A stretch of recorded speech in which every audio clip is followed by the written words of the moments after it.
بالله من شرور أنفسنا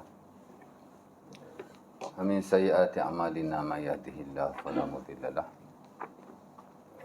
ومن يضلل فلا هادي له أشهد أن لا إله إلا الله وحده لا شريك له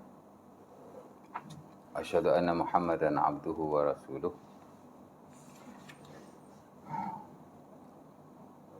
اللهم صل على محمد وعلى أزواجه وذريته كما صليت على آل إبراهيم إنك حميد مجيد وبارك على محمد وعلى أزواجه وذريته كما باركت على آل إبراهيم إنك حميد مجيد. Syukur kepada Allah Subhanahu Wa Taala kerana pada malam ini dapat sama-sama kita berkumpul di suara kita untuk kita sambung pengajian kita yang telah kita tinggalkan.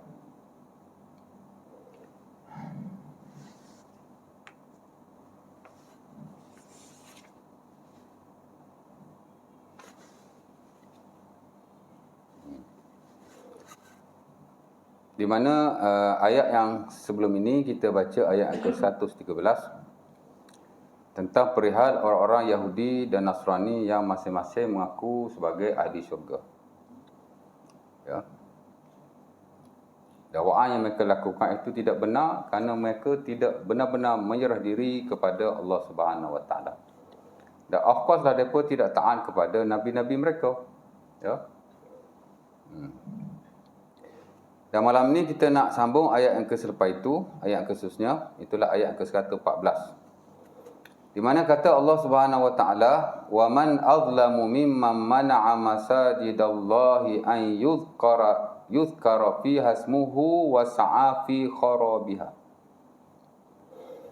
Ulaika ma kana lahum an yadkhuluha illa khaifin. Lahum fid dunya khizyun wa lahum fil akhirati adzabun azim." Ya.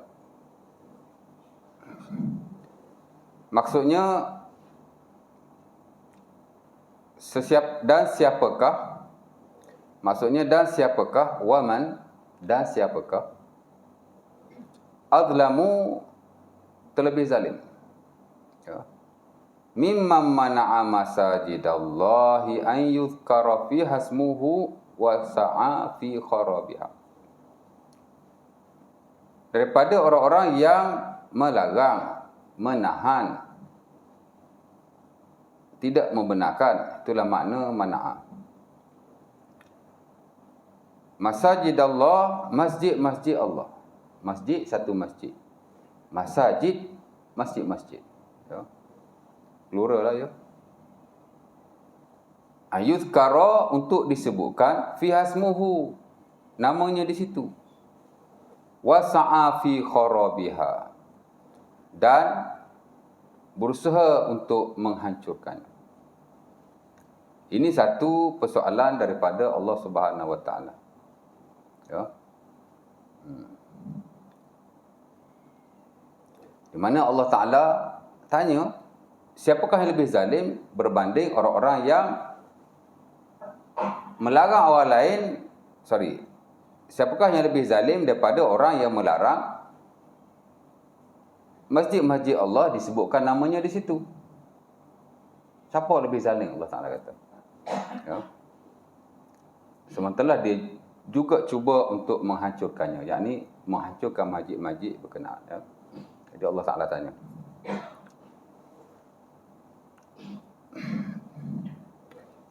Para ulama kita, ahli tafsir, ya, termasuklah di kalangan para sahabat dan tabi'in, selepas itu mereka tak pasti ataupun tidak sependapat ke atas siapa ayat ini diturunkan. Umpama kata Al-Qurtubi rahimahullah dalam buku tafsirnya Al-Jami' fi Ahkamil Quran, bila dia tafsirkan ayat ni, dia kata ikhtalafal mufassirun fi murad hadhihi al-ayah wa ala man nazala fiha. Kata Al-Qurtubi, para ulama berselisih tentang maksud ayat ini dan ke atas siapa ia diturunkan. Ya. Bukan sahabat Nabi ya, bukan tabi'in, ahli tafsir. Dia tak sepakat ayat ni apa maksud dia. Dan ke atas siapa ia diturunkan. Merujuk kepada sebab nuzulil ayat. Sebab nuzul ayat. Sebab turun ayat. Ya. Kerana sebahagian daripada ayat-ayat Quran, walaupun tidak kesemuanya, dia turun ada sebab-sebabnya. Yang disebut sebagai sebab nuzul. Hatta dalam ilmu Al-Quran, memang ada satu ilmu yang khas. Dipanggil asbab nuzulil ayat. Sebab-sebab turun ayat. Banyak kitab-kitab yang ada dalam market secara khusus. Of course lah secara am, ditulis dalam buku-buku tafsir dan buku-buku ulumul Quran yang ada. Ya. Jadi dia satu ilmu yang khas. Sebab nuzul ayat. Sebab nuzul Quran ni, sebab nuzul ayat. Mana ayat tu turun ke atas siapa dan apa maksud. Ya. Sebab nuzul kan, kita biasa dengar sebab nuzul. Ya. Jadi saya sebut sebahagian daripada ayat Quran ada sebab nuzulnya. Daripada sebab nuzul ni kita nak tahu maksud daripada ayat berkenaan. Kalau ia melibatkan hukum, ada hubung kait dengan hukumnya. Dan sebahagian tafsir ayat kita tahu tafsir ni tidak tepat kerana sebab nuzul itu. Ya. Contoh macam orang kata, Qul huwallahu ahad. Katakanlah Allah itu esa. Kan? Katakanlah wahai Muhammad, Allah itu esa. Ada sebahagian dia kata, Qul huwallahu ahad tu kembali kepada Nabi Muhammad, bukan kembali kepada Allah. Ni orang sufi-sufi yang melampau lah. Dia kata, Qul huwallahu ahad ni bukan Allah. Katakanlah Allah itu esa. Dia kata bukan Allah. Muhammad tu, ahad tu kembali kepada Muhammad. Allah tu. Ya. Pasal mereka yang melampau ni, dia nak kaitkan Nabi tu esa macam Tuhan juga. Wahdatul wujud tu dia panggil. Sebagaimana Allah itu esa, Nabi pun esa juga. Kan? Dia ada unsur-unsur ketuhanan pada Nabi Muhammad SAW. Ini real ya. Jadi tak benarlah bila dilihat kepada sebab nuzul surah itu. Ya. Jadi kalau berdebat dengan puak ni dengan ahli-ahli tafsir yang ada, confirm dia bergalah. Kerana sebab nuzul terang-terang Allah Taala turun surah Al-Ikhlas kerana nak menjawab golongan musyrikun. Ya. Dalam sunnah Abi Dawud daripada Ubay bin Ka'ab, jelas-jelas orang musyrik kata pada Nabi, Ya Muhammad, unsub lana rabbak. Wahai Muhammad,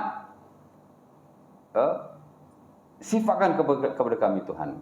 Nisbahkan kepada kami Tuhan. Maksudnya kita, Tuhanmu ni macam mana? Dari riwayat yang lain dia pun tanya, hal hiya min zahab, adakah dia daripada emas? Pasal sebahagian daripada Tuhan kami daripada emas. Dia buat tokong, dia buat patung, dia buat berhala daripada emas tuan. Kan? Kita kat batu kes tu bukan emas tu. Bukan ya. Macam emas lah kuning tu kalau emas tu. Ini hilang kepala, esok hilang tangan.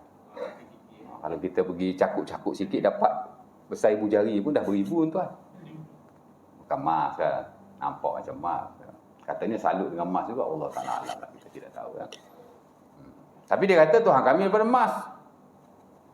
Our God is from gold. Macam mana? Hal huwa min nuhas, adakah Tuhan kau daripada hal huwa min fiddah, adakah Tuhan kamu daripada perak? Tuhan kami selain daripada emas, ada yang perak juga. Tuhan kami macam-macam, ada daripada emas, ada daripada perak, daripada silver.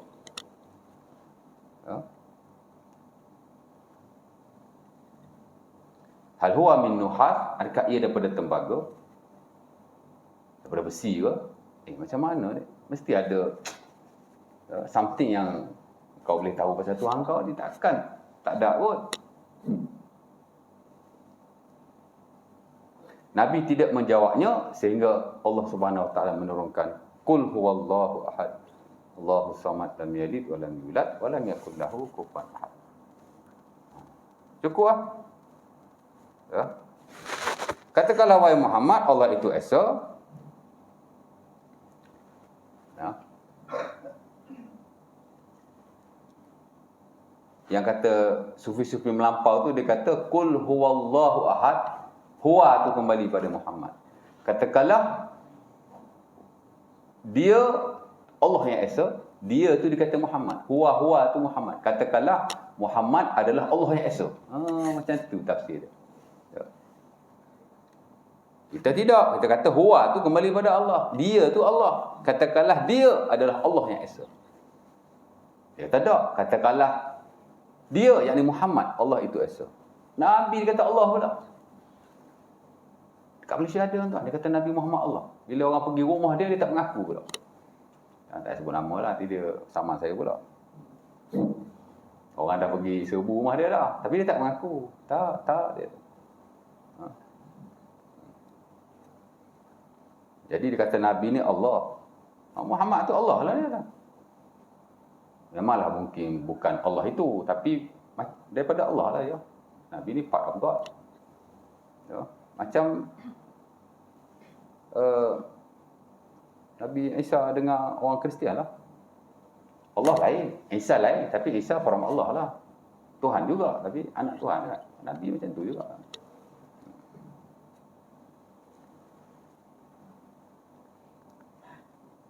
Katakanlah wahai Muhammad, Allah itu asa. Dia yakni Allah itu katakanlah dia yakni Allah adalah Allah yang asa. Dia adalah Allah yang asa. Lam yalid wa lam yulad, dia tidak ada anak. Dia tidak beranak. Dan dia juga tidak menjadi anak kepada seseorang, tidak diperanakkan. Wa lam yakul lahu kufuwan ahad, dan dia tak sama dengan sesiapa pun. Cukup bila kata Allah tidak sama. Tak payahlah kau nak tanya emas ke, perak ke, kayu ke, tembaga ke, batu ke, besar ni ke, kecil ni ke, tinggi ni ke, rendah ni ke, tanyalah. Kan?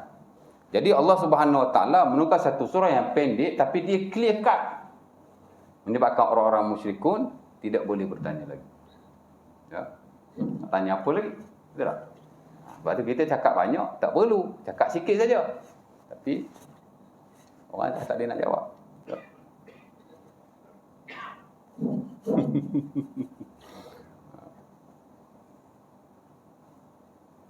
Tak kita lah, kadang-kadang orang bos ke, manager ke, subak kerja kan.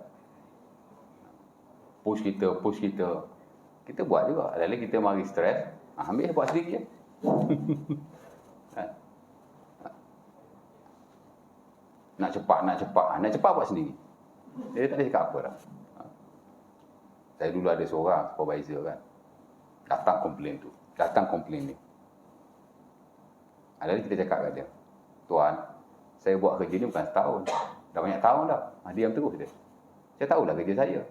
Itu dia panggil clear cut. Ya. Ya tak? Saya buat kerja ni bukan 1 tahun. Dah banyak tahun dah. Dululah zaman-zaman belum jadi ustaz kan, baru nak start. Saya kerja kat private ya. Kerja di sektor swasta ni tekanannya lebih. Kan? Bos tahu nak cepat aja, nak kejar sale. Kan? Dia ada target dia.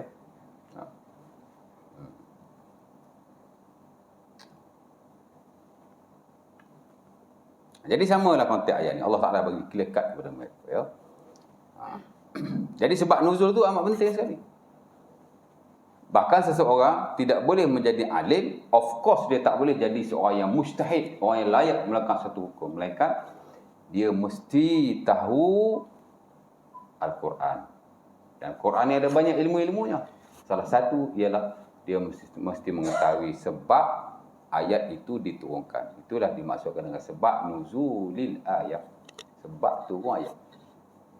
Hatta Imam Syafi'i rahimahullah, dalam banyak teks beliau yang dinukil oleh ulama-ulama kita, ya, antaranya Al-Imam Ibn Abdul Bar dalam At-Tamhid, Al-Imam Al-Baihaqi dalam Manaqib Syafi'i, dan ramai lagi. Kata Imam Syafi'i, la yahillu li ahadin an yufti hatta yakuna basiran bi kitabillah. Ya. Binasikhihi wa mansukhihi wa muhkamihi wa mutasyabihi wa amihi wa khasihi. Ujung tu dia kata wa sabab nuzuli, sabab nuzulil ayat. tidaklah halal seorang itu untuk melakukan satu hukum, melainkan dia kena benar-benar tahu Quran. Quran tu apa benda? Kena tahu nasikh, kena tahu mansukh, ayat yang menasahkan, ayat yang dinasahkan. Kita dah belajar dulu sikit kan. Ayat telah dibatalkan hukumnya. Kadang-kadang ada ayat Quran tapi hukum dia telah dibatalkan, ya. Kena tahu ayat yang muhkam, yang jelas, mutasyabih, ayat yang sama-sama yang tidak berapa jelas. Dia kena tahu yang am, ayat-ayat yang umum, dia kena tahu ayat yang khas dan macam-macam lagi. Dan dia ada sebut, dia juga kena tahu sebab nuzulil ayat, sebab satu ayat diturunkan. Walaupun tidaklah semua Quran diturunkan, ada sebab-sebabnya. Ada sebahagian diturun kerana Nabi ditanya. Nabi didatangi oleh satu kaum, satu puak atau seseorang bahkan. Kadang-kadang dia turun kerana berlaku satu peristiwa, macam-macam. Tapi ada kalanya dia turun tanpa apa-apa peristiwa, tanpa apa-apa persoalan, dia turun aja. Ya. Jadi macam-macam kan. Tapi kalau ada sebab nuzul, kita mesti tahu. Kerana itu untuk nak mengesahkan maksud yang sebenar ayat berkenaan. Dan of course ke atas siapa dia diturunkan. Ya. Sebab nuzul ayat ni satu benda yang besar lah, ya. Hatta saya sendiri pun jarang baca sebab nuzul al-ayat. Kalau kita baca Quran, kita tengok sikit pentafsirannya. Kalau ada sebab nuzul, kita baca. Kalau tak ada, kita pun tidak carilah. Ataupun tidak berapa. Lepas tu kita tak berapa tahu sangat sebab nuzul ayat ni. Melainkan ayat-ayat yang penting saja. Ya.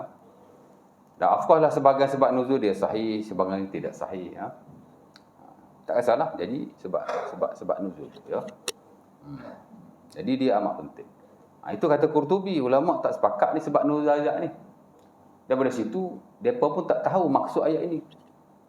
Maka sebagian mengatakan bahawa ayat ini turun kepada orang-orang Nasrani. Ya. Kenapa? Kerana orang Nasrani pernah membantu pemusnahan Baitul Maqdis yang dilakukan oleh seorang yang bernama Al-Lubabul Majusi. Tak silap saya, nama dia ujung tu Al-Majusi. Al-Lubabi Al-Majusi. Itu nama dia, ya. Kod depan tu ada lagi nama dia tu, tapi ujung tu Al-Lubabul Majusi. Dia menghancurkan dia menghancurkan Baitul Maqdis dibantu oleh orang Nasrani. Menyebabkan orang tidak boleh lagi beribadah di masjid itu. Ya. Itu Allah Ta'ala kata, ini suatu dosa yang besar dan kezaliman yang besar. Siapakah yang lebih zalim daripada orang yang melarang nama Allah disebut di masjid-masjidnya, malah yang menghancurkan masjid itu. Allah Ta'ala turun pada orang Kristian ni. Ya. Dosa yang besar mereka lakukan ialah mereka meruntuhkan rumah Allah Subhanahu Wa Ta'ala. Mereka melarang nama Allah disebut di rumah-rumah Allah, di Baitul Maqdis itu. Dan mereka menghancurkan. Kata sebahagian lah. Ya. Kata sebahagian yang lain, tak. Ini adalah riwayat-riwayatnya daripada Ibn Abbas, daripada Mujahid. Adalah tafsir-tafsir yang lain, tafsir Tabari, tafsir Baghawi kalau kita baca. Ya. Saya pun ada buat semakan sikit tengok. Rupanya ayat ni banyak juga perbahasannya. Ya.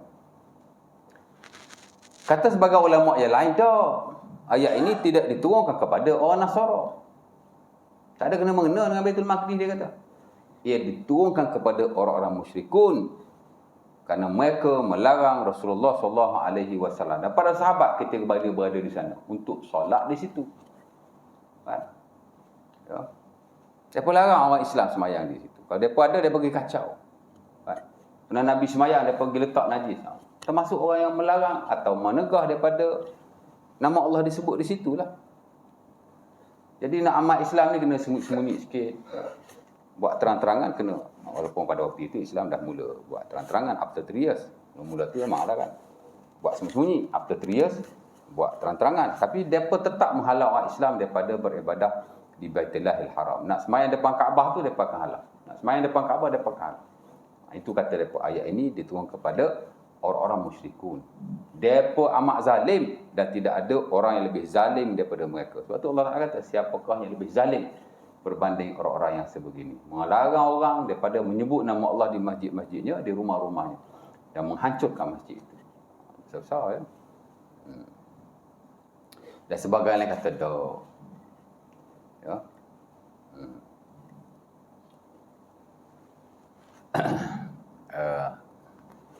Sebagian yang lain dia kata ayat ini diturunkan kepada orang-orang musyrikun.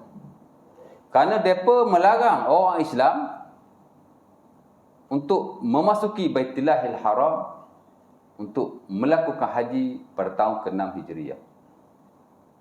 Yang disebut sebagai Amul Hudaybiyah, tahun Hudaybiyah. Yang kita kata Sulhul Hudaybiyah, perjanjian damai Hudaybiyah, itulah. Nabi duduk di Madinah, nak pergi buat haji pada tahun ke-6 Hijriah. Mengikut sejarah kan. Sebelum Nabi masuk ke Mekah, orang musyrikun tak boleh masuk. Sebelum Nabi nak masuk tu, orang musyrikun tak boleh masuk. Jadi mereka pun buat perjanjian. Itu perjanjian Hudaybiyah namanya. Orang musyrikun hantar wakil kat Nabi. Ya. Nabi pun hantar wakil, Osman bin Affan. Osman bin Affan ditahan. Orang Islam ingat dia kena bunuh. Dia pun buat apa dia panggil? Buat satu bai'ah. Ya. Dipanggil bai'atul ridwan. Nak membalas dendam di atas kematian Osman bin Affan. Nabi ramai pergi, 1,400 orang lebih kurang pergi. Ramai juga. Islam masa tu dah kuat. Bawa 1,400 orang. Orang hebat-hebat kan pergi. Jadi bila mereka dengar orang Islam buat bai'ah untuk nak melawan mereka, kerana kematian Osman bin Affan, mereka pun lepaskan. Dan dia takutlah ya. Nabi ni kalau balik, kumpul orang dia, mari balik, anaknya gitu. Dia pun buat satu perjanjian. Itu ada disebut sebagai perjanjian Hudaybiyah, Sulhul Hudaybiyah. Adalah dia punya isi perjanjian itu. Gencatan senjata, ada buat gencatan senjata ya. Dia buat perdamaian dan perkongsian dalam hal-hal kebaikan. Nabi bila balik Madinah tak boleh serang Mekah, dia buat macam tu. Adalah benda-benda baik yang ada dalam perjanjian Hudaybiyah. Sebab itu kalau kita nak buat perjanjian, ya, suatu ikatan ya, dengan orang bukan Islam, boleh dalam konteks-konteks kebaikan. Kerana banyak benda kita boleh berkompromi. Tapi benda yang tak boleh kompromi tak boleh lah. Kan? Dia nak tak syarat orang Islam tak boleh azan contohnya, tak boleh lah. Betul tak? Ada benda dia tak boleh kompromi. Ada benda dia boleh kompromi. Dan banyak dalam hal keduniaan yang bersabit dengan kemaslahatan kehidupan kita, boleh kompromi. Hatta Nabi buat perjanjian dengan orang-orang kufar. Ya. Ada kata macam tu, tak, ini bukan kepada orang Nasrani ni. Bukan orang musyrikun Mekah ni. Zaman Nabi dulu. Tak, ini ketika tahun Hudaybiyah. Nabi dilarang untuk masuk ke Baitullahil Haram, lantas Allah Ta'ala turunkan ayat ni.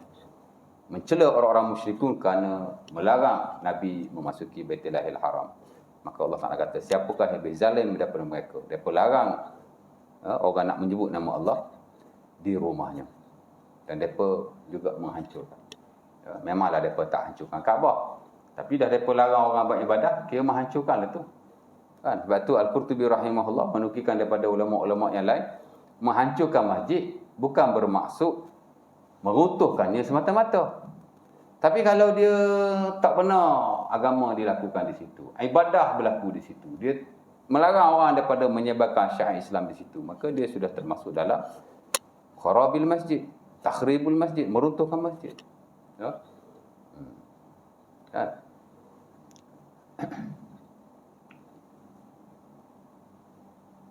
Tapi ada juga kan, masjid itu speaker sampai 10. Bukan kata satu kampung dengar, satu daerah dengar contohnya. Orang sekat lah, buanglah speaker tu 5, tinggal 5 sudah lah. Dia kata ni nak larang syiar Islam. Tak, itu hal lain. Macam kes baru-baru ni kan, kes yang kat mana yang bergaduh tu kan, pasang azan ke ceramah? Yang kes tu ceramah. Sebenarnya tak boleh, kuliah-kuliah ni tak perlu speaker luar ni, biar ke dalam sudah lah kan.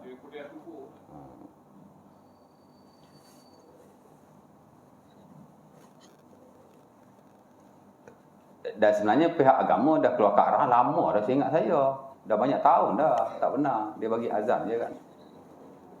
Dah banyak tempat dah tak buat pun, tapi ada tempat masih buat. Saya pergi kuliah kan, ada yang pasang speaker luar kan. Tak ada komplain, okey lah kan.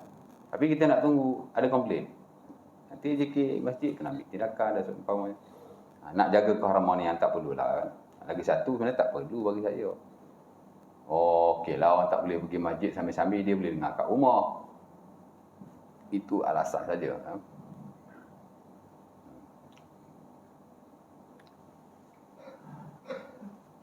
Jadi azan okey, pergi keluar. Ataupun ada pengumuman yang penting atau seumpamanya. Kalau ikut kan baca Quran before semayang pun tak perlu. Nak buat apa kan? Ha?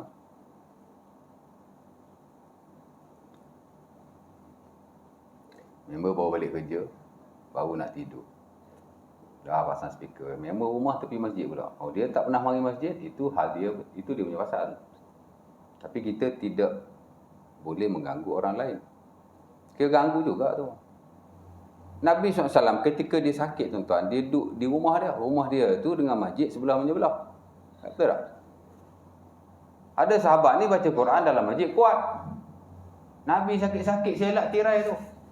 Nabi rumah dia dengan masjid tutup dengan tirai je. Selak tirai. Apa kata Nabi? Kullukum munaji rabbahu la yajhar ba'dukum ala ba'd wa la yu'zi ba'dukum ba'da.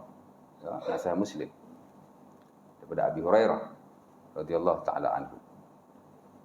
Nabi kata, kullukum munaji rabbahu. Setiap daripada kamu bermunajat kepada Tuhan. Makna masing-masing ibadah masing-masing. La yajhar ba'dukum ala ba'din. Janganlah kau meninggi antara satu dengan yang lain. Kan? Wala yu'zi ba'da ba'dukum ba'da. Jangan menyakiti antara satu dengan yang lain. Itu prinsip dia.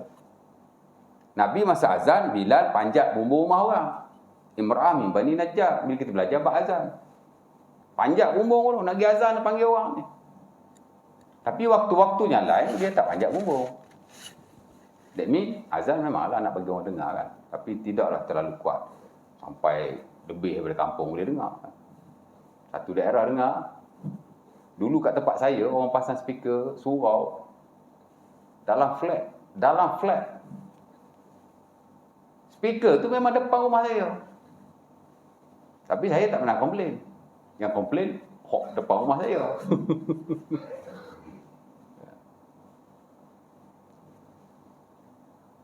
Mereka slow kan.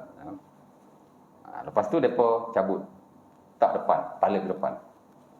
Tapi kuat sungguh, bukan nak cakap lah kan. Tapi saya okey je. Tapi kesianlah orang yang balik waktu subuh kan. Kadang-kadang balik dia nak rehat dulu. Dia punya hal. Tapi kita tidak boleh mengganggu orang lain.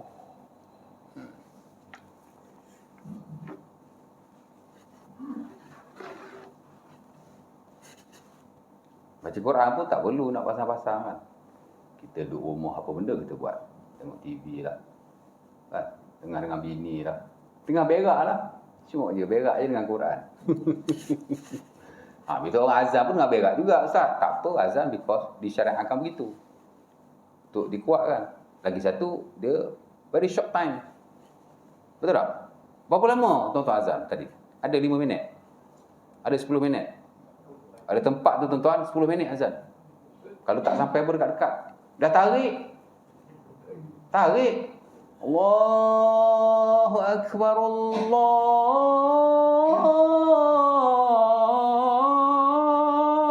Habis apa nak sambung lagi? Akbar. Sakit dada aku. Naik je. Nampak dah pendek kan?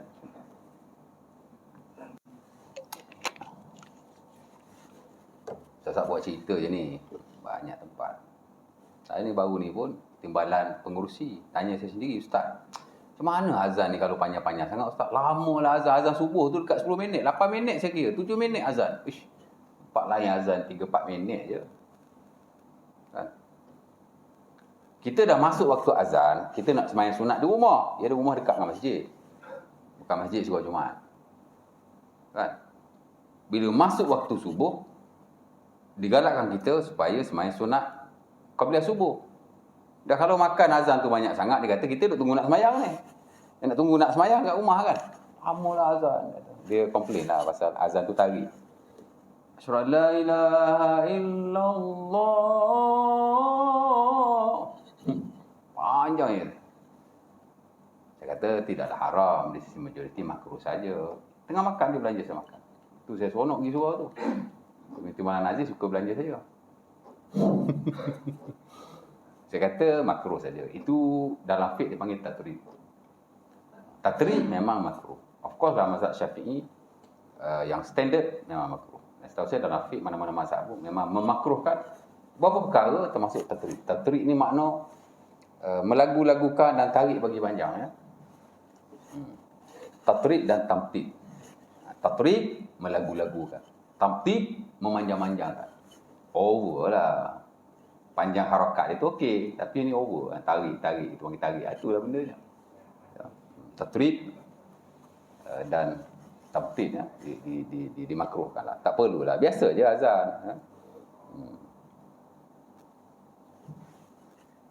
Jangan sekejap sangat, jangan lama sangat ya. Jangan straight sangat. Sampai tak ada seni langsung. Tapi jangan berlebihan. Macam nak masuk pertandingan tilawah Quran pula. Macam-macam kan. 10 orang, 10 cara. 10 imam, 10 macam. 10 ustaz, 10 cara.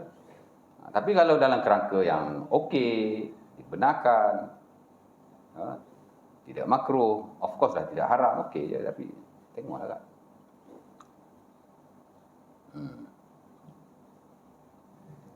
Siapa pergi azan tu ya? Sebelum azan tadi apa? Sebelum azan tadi saya cerita pasal apa? Pasal lagi masuk azan tu. Nah, azan tadi kan pasal syiar tu kan. Tengoklah. Jangan kita bila orang tegur, azan terlalu kuat. Ceramah pasal speaker luar, kita kata, oh ni nak tak benar syiar Islam dah ni. Kadang-kadang sebab kita tu over. Ya. Biasa-biasa je. Ya. Macam tempat ni, mungkin 2 speaker dah cukup boleh dengar. Ya. Volume tu jangan pasang full. Ke atas ni tuan-tuan, dia pergi jauh. Kau tak kuat pun. Ya. Terutama pada waktu subuh. Suara kita pergi jauh. Subuh ni pasal dia senyap. Angin pun tak ada. Tapi kalau ada angin, kita azan, angin main ikut sini. Biasa dia bawa suara pergi sini je. Belah sini suara terhalang. Biasa macam tu. Betul tak? Tak tahu? Tak pernah dengar? Angin ni dia ada kesan ke atas suara yang dilantunkan. Ya. Tapi kalau tak ada angin, dia akan pergi merata. Dia akan ni lah ya. Waktu subuh ya. Dalam waktu senyap. Bila senyap ni, semua benda dengar. Jadi kena tengoklah macam mana tu ya. Baik. Jadi ada yang kata begitu. Kata Al-Imam Al-Qurtubi rahimahullah, dia bagi personal opinion. Yang paling sahih dalam hal ini ialah ia diturunkan kepada sesiapa sahaja yang melarang rumah-rumah Allah dijadikan sebagai tempat ibadah dan dijadikan tempat untuk mengembangkan syiar Islam. Kepada sesiapa. Wa hadha huwa sahih, dia kata. Pendapat ini mungkin juga pendapat sebagai ulama yang lain yang seangkatan dengannya, dia kata adalah pendapat yang paling bagus. Hadha huwa sahih. Inilah pendapat yang paling sahih. Kalau tadi tu teori-teori atau pendapat yang kata baik kepada orang Nasara yang ada hubung kait dengan Baitul Maqdis, ada yang kata kepada orang musyrikun before hijrah, ada yang kata musyrikun ketika Am Hudaibiyah, ada yang kata macam-macam kan. Tapi yang paling sahih ayat ini ialah ayat yang am kepada sesiapa sahaja yang menegah orang daripada menjadikan masjid tempat ibadah, tak boleh disebut nama Allah ya, dan cuba untuk menghancurkannya. Dia kata menghancurkannya bukan bermaksud menghancurkan secara fizikal semata-mata, tapi hak itulah melarang masjid dijadikan tempat ibadah, nama Allah tidak boleh disebut ya. Ada orang dia memang tak layak bagi kuliah kerana mungkin ilmu dia tidak ada ataupun ilmu dia menyeleweng. Mungkin kalau dia dilarang daripada memberi ceramah atau kuliah, okey, bagus. Itu satu perkara yang terbaik, kita kata cemerlanglah. Tapi kalau orang tu ilmunya bagus, Tidak ada apa-apa masalah. Tiba-tiba dilarang mengajar umpamanya. Ditarik tauliah atau seumpamanya. Dia kata takut-takut termasuklah konteks ayat ni. Kerana kita sudah melarang orang daripada menyebut nama Allah Subhanahu Wa Taala di rumahnya. Ya. Dulu ada seorang, dia dilarang ceramah di satu negeri di Malaysia. Dia respon Facebook live dalam kuliah dia di satu negeri yang lain lah. Dia baca ayat ni lah. Dan saya setuju kerana ia termasuklah konteks ni. Bila orang tu dilarang untuk menyebut nama Allah, menyampaikan agama yang baik, tiba-tiba disekat. Termasuklah. Kat dunia ni tak ada apalah. Pergi kat esok-esok kau jawab lah ya. Tapi kalau dia memang tak boleh mengajar, tak layak atau seumpamanya, memang wajib dihalang. Ya. Seumpama dulu zaman ulama kita seperti Al-Imam Ibn Hajar Al-Haytami, ya, ulama yang agak besarlah dalam mazhab Syafi'i. Dia pernah mengkritik penguasa-penguasa pada waktu itu kerana membiarkan penceramah membaca hadis-hadis palsu di atas mimbar dan di kelas-kelas pengajian mereka. Ya. Kalau jenis macam tu tak apalah. Ataupun bagi ajaran menyeleweng. Dulu ada seorang ustaz yang famous juga tuan. Kat Selangor dia dah berkembang. Sana pergi, sini pergi. Suatu jemput, masjid dia jemput. Nak KL lah ya. Dia orang belah utara. Tapi daripada awal tu dia mengajar. Saya kata dia ni. Kita beritahu lalu kan. Pelik lah dia ajar tu kan. Pertama ayat Quran tak ada. Yang kedua hadis Nabi jarang-jarang baca. Itu pun kadang-kadang tak betul. Huraian dia tu nampak pelik sangat. Kan? Dan dia suka buat ayat sendiri. Tuhan kata, Tuhan kata, Tuhan kata. Dia yang kata. Tuhan kata, aku cipta engkau untuk engkau kenal aku. Tuhan kata, main Tuhan kata, Tuhan kata. Mana boleh macam tu? Kau baca ayat Quran dulu. From that, engkau huraikan. Kau elaborate. Kau tak boleh main Tuhan kata, Tuhan kata, Tuhan kata. Ni Quran dah hadis Nabi saja. Ya. Quran je kita boleh kata Tuhan kata. Kalau kita nak terjemahkan, kita nak huraikan, kita tak boleh kata Tuhan kata. Lepas itu bahasa kita sendiri. Sementara tafsir ni dia berbeza-beza. Mungkin ada ulama ni dia tafsir lagu ni, ulama ni dia tafsir lagu ni. Tapi hak kita tafsir, kita tak boleh kata Tuhan kata. Tapi kita boleh kata Allah Ta'ala berfirman, baca ayat Quran, maksudnya. Dalam banyak-banyak maksud, bolehlah kita ambil satu maksud. Tentulah. Tak adalah orang mengajar macam tu. Tuhan kata, tak ada. Ustaz paling koman pun takkan buat macam tu. Tapi dia buat macam tu. Syar ya. Dia hurai pasal kecantikan Allah. Dia kata Allah ni cantik, Allah ni indah. Dia buat contoh wanita cantik macam tu. Pelik lah.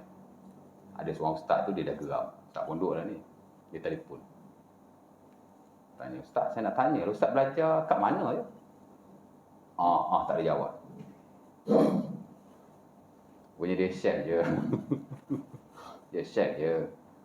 Dah orang angkat dia jadi ustaz. Dia jadi ustaz lah. Kan? Kita bukan nak rendahkan kerja dia. Tak. Ada orang dia tak ada pendidikan agama yang formal. Mungkin dia share. Tapi dia belajar secara tidak formal. Ada je. Ada orang kapten. Tapi dia belajar secara tidak formal. Dia boleh karang buku agama. Bila kita baca, buku dia bagus. Inline lah dengan Quran, dengan hadis Nabi, dengan pendapat para ulama. Sebab agama ni tuan-tuan, kita banyak nukil je. Ambil ayat Quran, ambil ulama punya pendapat dah masuk. Tapi prinsipnya tu kena macam tu lah. Bila prinsip betul, dia takkan lari. Ya, ini tidak. Kan? Akhirnya, ahli majlis fatwa Kuala Lumpur bersidang. Keluar fatwa, dia ni sesat, menyesatkan. Selangor pun sama, keluar fatwa sesat menyesatkan. Dah lama dah member mengajar ni. Kat Selangor, kat KL kan. Lambat sangat tindakan. Patut awal-awal dulu lagi.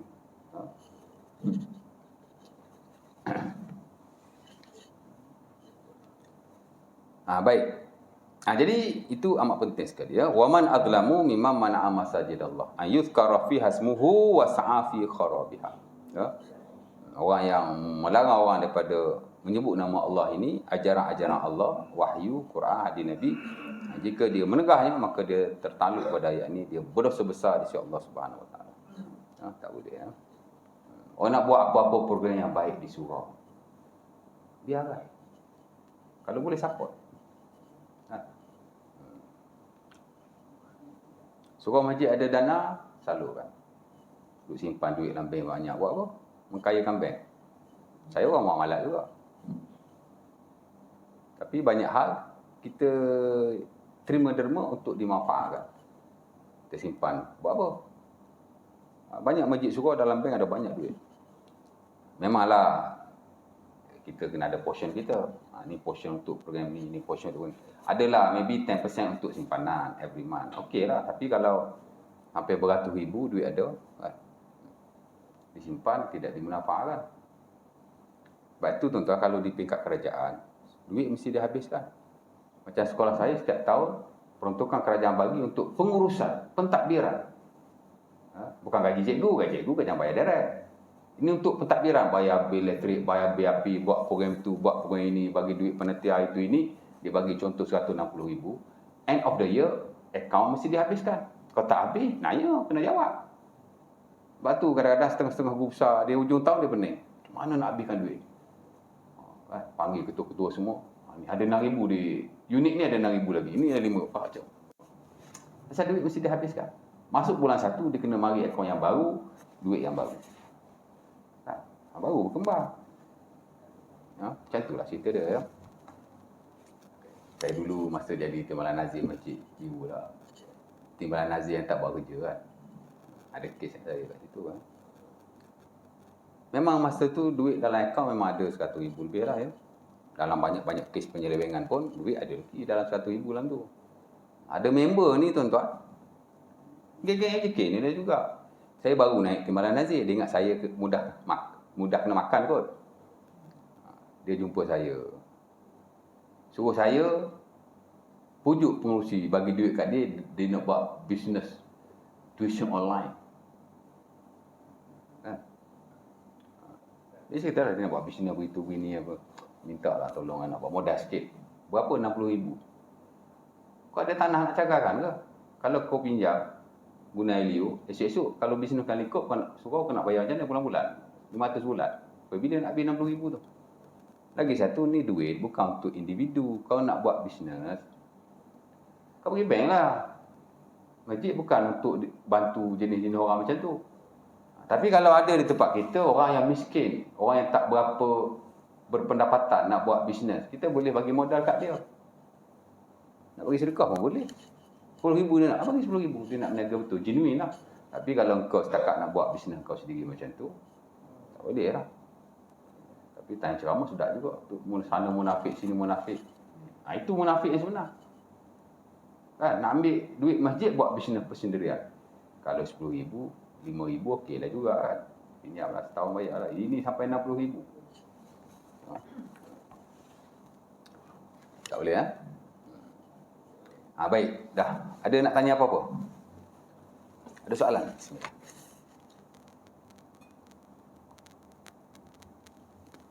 Jadi ayat ni bagus disebut masjid.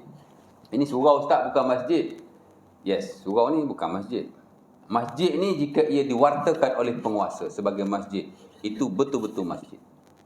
Tapi kalau surau-surau yang bukan masjid, termasuk surau-surau Jumaat, dia bukan masjid.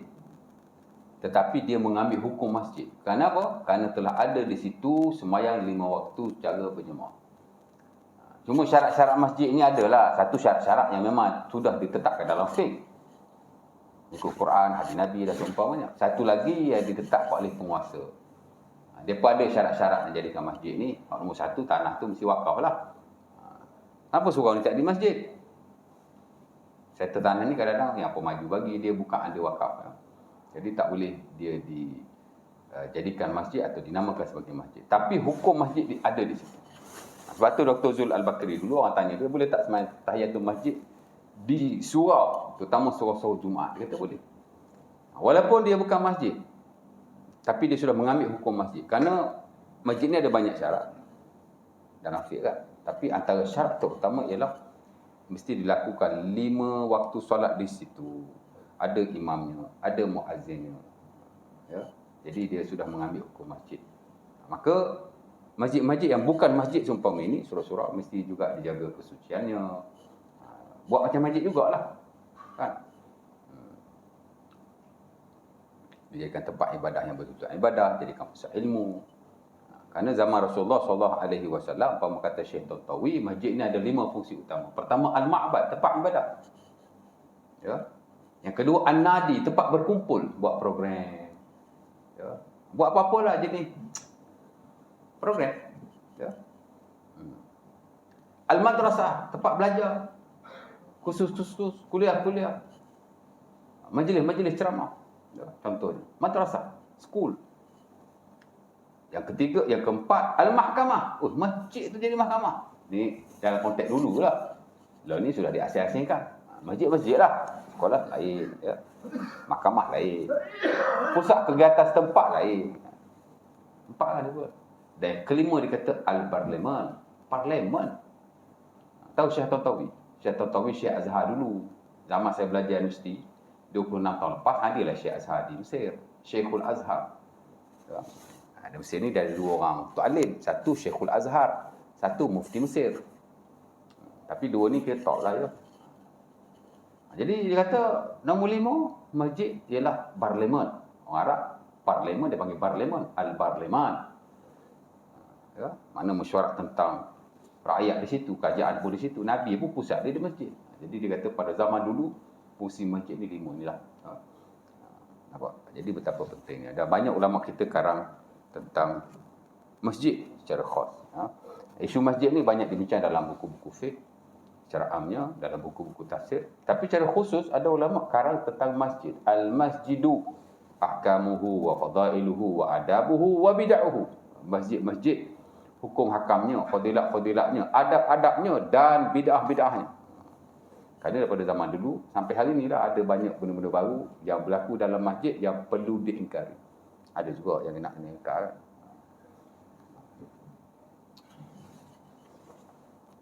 Antara Syekh Khairuddin Wandi, dia ulama Arab juga, ada karang buku tentang masjid. Dia orang lah masjid sekarang ni banyak membazir kan. Buat ukir cantik-cantik apa, kadang banyak pakai duit kan. Dengan duit orang ni bagi untuk ni. Buat cantikkan masjid, that is fine. Tapi dia kata jangan berlebihan. Pasal ada banyak hadis Nabi larang kita terlalu ataupun orang kata apa, berlebihan lah. La taqumu sa'ah hatta yatabannas bin masajid. Tak berlaku kiamat sehingga manusia bermegah-megah dengan masjidnya. Hari ni masjid cantik-cantik masuk dalam list lah. Main tidak perlu. Yalah masjid cantik juga, tapi tak boleh sangat berlebihan. Sama kalau kita pakai duit-duit derma orang ni. Kalau pakai peruntukan kerajaan bagi tak apa. Sebab kerajaan dia bukan derma-derma orang. Kan? Kalau derma-derma ni, nak kena ni sikit lah ya. Masjid luaran, okey, bagi cantik orang semayang pun senang hati. Tapi secara dalaman, ruhnya juga mesti dibangun. Macam kita lah. Pakai baju cantik, pakai semua cantik kan. Tapi dalaman tak ada. Tak semayang contohnya. Ruh kita out. Dua okey. Okey. Tak okey. Tapi kalau dalaman okey, luar tak okey, tak boleh juga. Nabi orang mari masjid, rambut tak sikat. Nabi marah. Pakaian selekeh, Nabi marah. Jadi kita luaran dalaman sama. Jadi samalah dalam konteks-konteks masjid Rasulullah ni. Bagi jaga kebersihannya. Luar pun okey. Dalaman ni pun okey. Jemaah. Dah 7 tahun semayang, 3 sah daripada dulu. Bagi up sikit contohnya. Buatlah apa-apa program ya. InsyaAllah ta'ala. Aku lupa lazab. Assalamualaikum warahmatullahi wabarakatuh. Assalamualaikum warahmatullahi wabarakatuh. Tutup majlis tasbih kafarah dan surah Al-Asr.